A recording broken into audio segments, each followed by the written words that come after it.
प्रधानमंत्री का भाषण मैंने लगातार आज 9वीं बार सुना है। मैं हर बार प्रधानमंत्री का भाषण सुनता हूँ, जब से नरेंद्र मोदी जी प्रधानमंत्री हुए तब से। उससे पहले इक्का-दुक्का कभी छुट्टी का दिन होता था तो मैं बहुत ज़्यादा उसकी चिंता नहीं करता था। आज एक तो उन्होंने जो भाषण की शुरुआत परिजनों और मेरे परिवार के लोगों, ये पहली बार जो मैंने ऑब्जर्व किया वो आपके सामने रख रहा हूँ, फिर अपन चर्चा करेंगे जी, इस पर। जी। एक तो ये बात।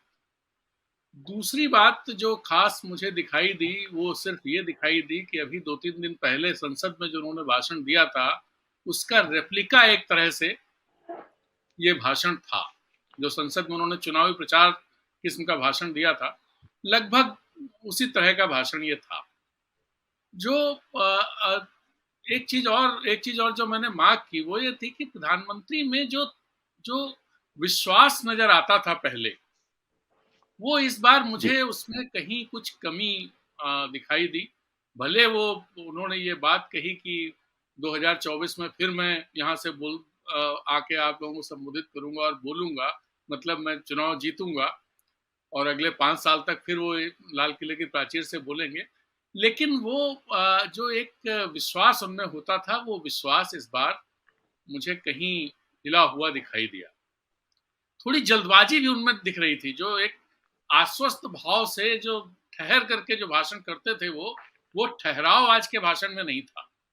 मैंने पिछले भाषण, फिर हो सकता है मैं गलत हूं, तो मैंने पिछले साल का भाषण, उससे पहले के भाषण, 2014 का भाषण, वो सब थोड़े थोड़े देखे कि भाई मैं गलत तो नहीं हूं।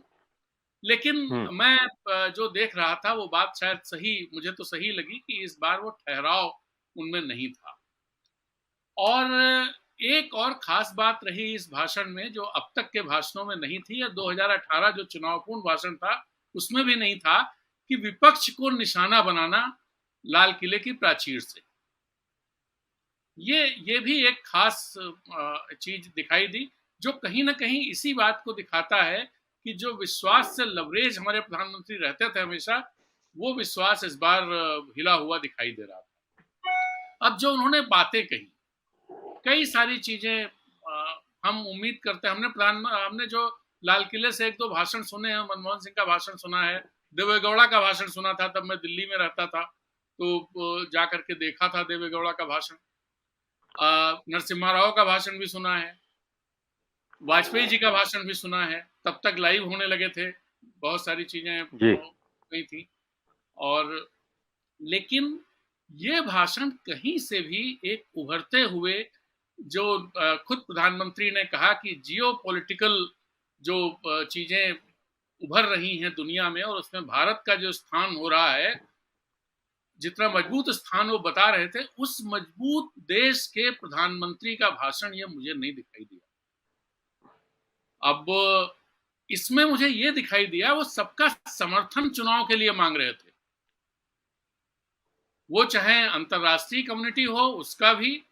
अपने हुँ। कार्यकर्ताओं, अपना अपना परिवार से मेरा मतलब, हमें लगता है कि देश, तो जब वो कहते हैं, अपने परिवार को संबोधित कर रहे थे कि मैं आपके दुख सुख में खड़ा मिलूंगा, तो पिछले दिनों दुख में तो खड़े कहीं दिखाई नहीं दिए। वो जब कहते हैं कि 3D की उन्होंने बात की, डेमोक्रेसी की बात की, और उन्होंने कहा कि डेमोग्राफी और डाइवर्सिटी, तो मैं एक डी और जोड़ देता हूं, इन तीनों को उन्होंने डिस्ट्रॉय किया है। चौथा डी इसके साथ ये है कि उन्होंने democracy destroyed, diversity destroyed, and then demography. तो डेमोग्राफी को इस तरह से वो आप ये कह लीजिए कि जो बहुजन है या बहुमत है, या जो आप कह जी। लीजिए कि बहुसंख्यक है, बहुसंख्यक राजनीति करने की उन्होंने कोशिश की। और इस तरह से उन्होंने डेमोग्राफी का जो फायदा उठाया है, वो फायदा ये उठाया है कि एक पर्टिकुलर समुदाय के लोग ज्यादा है इस देश में, काफी ज्यादा है, तो उस डेमोग्राफिक डिविडेंड का वो फायदा उठाते रहे हैं, ना कि देश का जो टोटल, जिस सेंस में डेमोग्राफिक डिविडेंड की बात की जाती है, उस सेंस में नहीं।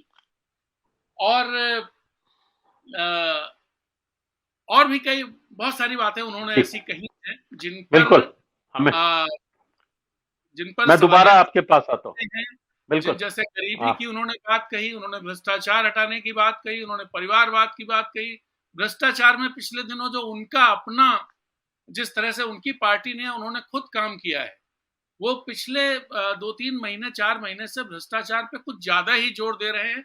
लेकिन जब भोपाल में उन्होंने भाषण दिया था, उसके 4 दिन के अंदर जिन भ्रष्टाचारियों को उंगली उठा करके उन्होंने गिनाया था, उनको जी। सरकार में लिया, उनकी मदद ली और उनको मंत्री और उप मुख्यमंत्री और वित्त मंत्रालय सबसे नवाजा। अगर वो भ्रष्टाचारी हैं बिल्कुल। तो आपको उनसे दूर रहना चाहिए। अगर भाई भ्रष्टाचार दूर करने का मतलब क्या हुआ? मतलब ये हुआ कि जितने लोग भ्रष्टाचारी उनसे आप दूर रहिए, उनसे कोई संबंध नहीं रहना जी। चाहिए। लेकिन ऐसा है नहीं, और ये आंकड़े कहते हैं, जो ये आपका ट्रांसपेरेंसी इंटरनेशनल की जो लेटेस्ट रिपोर्ट है, जो 2020 में शायद आई, 2017 में पहले आई थी, 2020 में। जी। तो 2017 में जहां 41% भारत के लोग ये मानते थे कि पिछले एक साल में सरकारी भ्रष्टाचार बढ़ा है, वो जो लेटेस्ट रिपोर्ट है 2020 की, उसमें ये संख्या बढ़ करके हो गई 88%। 88% लोग मानते हैं कि सरकारी भ्रष्टाचार बढ़ा है। तो किस भ्रष्टाचार जी। की वो बात कर रहे हैं? कौन सा लगाम लगा रहे हैं? परिवारवाद तो उनके बिल्कुल। उनके उसमें देख लीजिए आप, जो आज भी लोग बैठे हुए थे उनके साथ, उनमें ढेर सारे लोगों को देख लीजिए, जिनको वो लेके आते हैं उनको देख लीजिए, जिन बहुत सारे लोग। खाली बिल्कुल। विपक्ष को निशाना बनाने का मामला, मुझे लगता है कि जो खड़गे जी ने बात कही, जो आपने हेडिंग भी लगाई है, तो जी। पता नहीं। लेकिन उन्होंने बड़े उससे कहा है कि साहब 2024 में भी मैं यहाँ से बोलूंगा। अब उनको अंदर की कोई जानकारी है, कुछ ऐसा कर रहे हैं जो देश के साथ शेयर नहीं किया है उन्होंने, कि चुनाव जी। जीतने के लिए, और जिससे उनको पता है कि वो चुनाव जीत ही जाएंगे। तो हुँ। ये भाई हो सकता है कुछ ऐसा हो। बहुत बिल्कुल। सारी चीजें वो ऐसे बिल्कुल। करते रहते हैं, जैसे वो बाली में उन्होंने चीन से बात की, देश को बताया ही नहीं चीन से क्या बात की, आज तक नहीं पता है। वो तो विदेश मंत्रालय ने एक उसमें कह दिया कि वो बाली में साइडलाइंस में बात हुई थी। तो ये बिल्कुल। चीजें राजन, मैं आपके